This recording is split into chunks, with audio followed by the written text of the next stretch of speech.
Rise. Support Court with Judge Van Der B is now in session. Judge, this is case number JVB1068, Bookman case. Thank you. You're welcome. You may be seated. Doesn't look like the mom showed up today. All right, Mr. Bookman, you brought this case before the court. What's going on? Well, first of all, I'm going to say my woman, Felicia, is a deadbeat mother. She left me about 7 months ago. I'm 21 years old. Wait a minute, is her real name Felicia, or are you just calling her No, her Felicia? real name's Felicia. Oh, okay. Yeah, well, whatever it is, I don't know. It was a one-night stand, and then, all that thing, it's just in the past. But the problem is I work 2 jobs. I bust my butt every single day for my child and all that.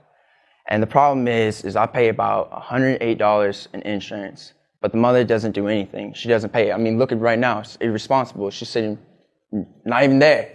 Yeah, I'm looking at an empty chair. So my problem is how am I supposed to be able to take care of this child by myself, and I'm stuck, not be able to afford everything when it comes to groceries, when it comes to clothing, when it comes to everything, all the other expenses.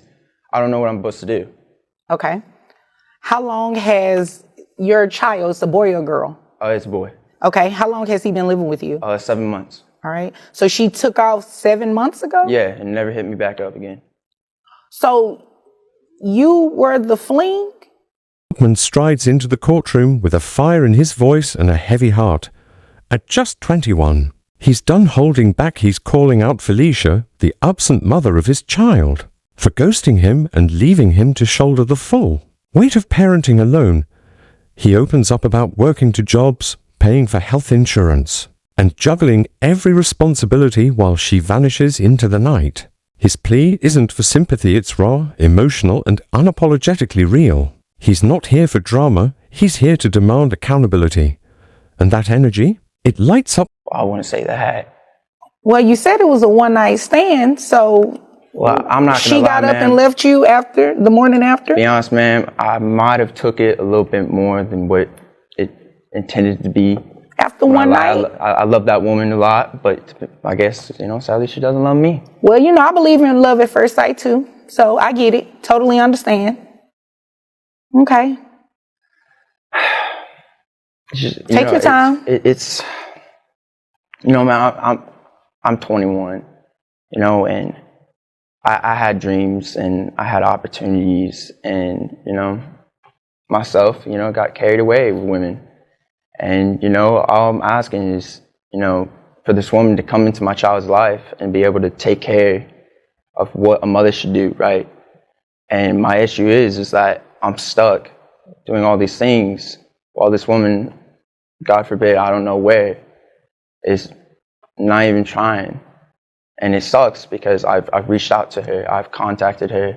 What does she do? Like, does she work? I don't know. Okay. Last time I checked, she wasn't working. She was just going to the club all the time. Was she in school? And unapologetically real. He's not here for drama, he's here to demand accountability. And that energy, it lights up the entire courtroom, leaving no room for excuses. Clip to here's where it hits deeper. This wasn't just a fling to Mr. Bookman. Despite calling it a one-night stand, he confesses that he fell hard for Felicia, believing there was something real between them. But all he got in return was silence and abandonment. Now, he's torn between... Or anything? Last time I checked, yeah, she was in school and all that. But, that's no excuse, man. I agree that it's definitely not an excuse, and that was definitely a Felicia move not to show up to court today. So you are asking for some type of child support? Yes, I'm asking just a little bit to help this child and all that, because I feel like, it takes 2 to tango. So I feel like it should be definitely 2 people helping a child, not just one person and all that. All I'm asking is to be able to take care of this child and help me when it comes to expenses, when it comes so this child can have a better life and a better opportunity than what I've done. But you don't have any income information on her, like... No, ma'am. Okay. Last time I checked, there was none. Okay. All right. So look, this is what we can do. She did not show up for court today. And according to the court documents that you filed, she was served to be here. So we can go ahead and move forward with what it is that... Torn between heartbreak and fatherhood.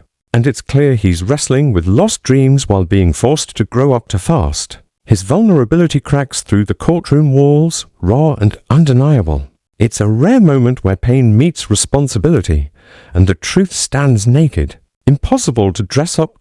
Don't have any financial information on her. I have to set her child support at minimum wage. Okay? So with that being said, the minimum wage amount, her gross is $1,092.78, which brings her net. Well, she has one other child, right? Or no, this is her only child. I'm sorry. Yeah, well, that I know of. That you know of. I don't know if she's going around and shit, but you know. Oh, okay. Well, yeah. So I'm sorry, I misspoke. Her gross is $1,200 based on minimum wage. Her net is $1,092.78 for one child. That brings her child support amount to $219 even.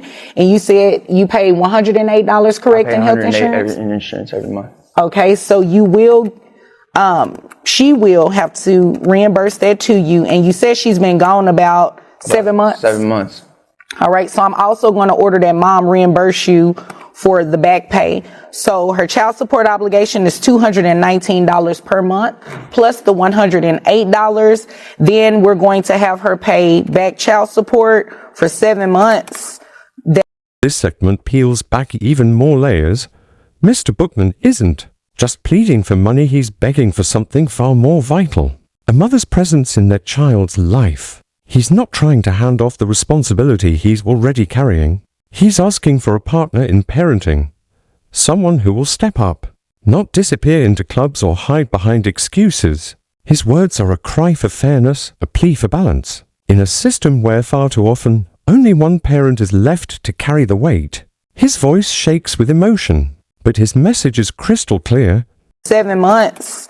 That'll bring it to $1,533. I'm gonna have her make that payable at $50 per month. Okay, so $219 plus 50 plus the 108 for health insurance. That brings her monthly obligation to $377. That's how much she'll be obligated to pay you.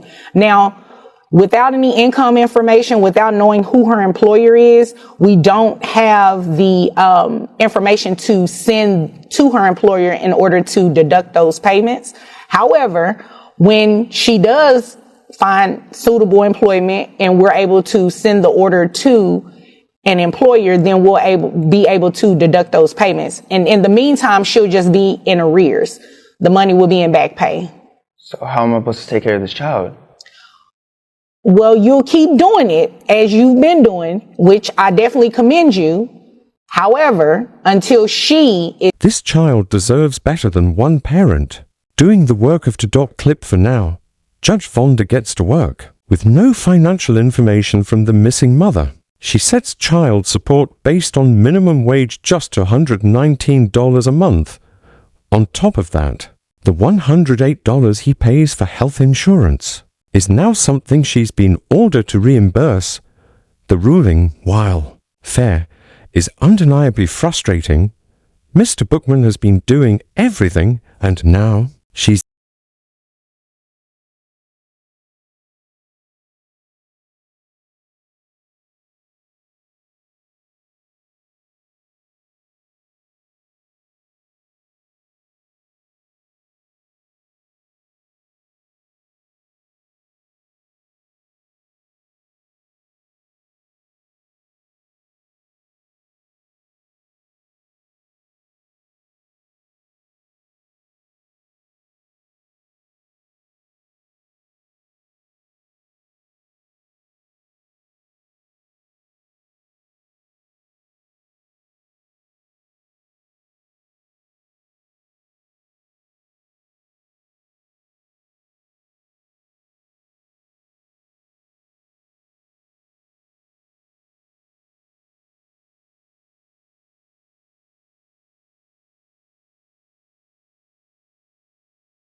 everything, and now she's legally obligated to contribute even if the amount is modest.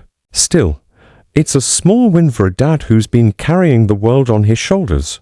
A glimmer of justice in the face of overwhelming responsibility. Judge Bailey takes it further, adding 7 months of back pay, totaling $1,030, and spreads it out at $50 a month. This bumps Felicia's monthly obligation to $370. It's progress, but there's a catch: without a job or employer on file, collecting that support might take months, if not longer.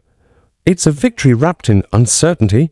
Mr. Bookman stands there, disbelief written across his face. He's done waiting for help that may never come. And a court, they can't force a paycheck from thin air. Reality bites hard.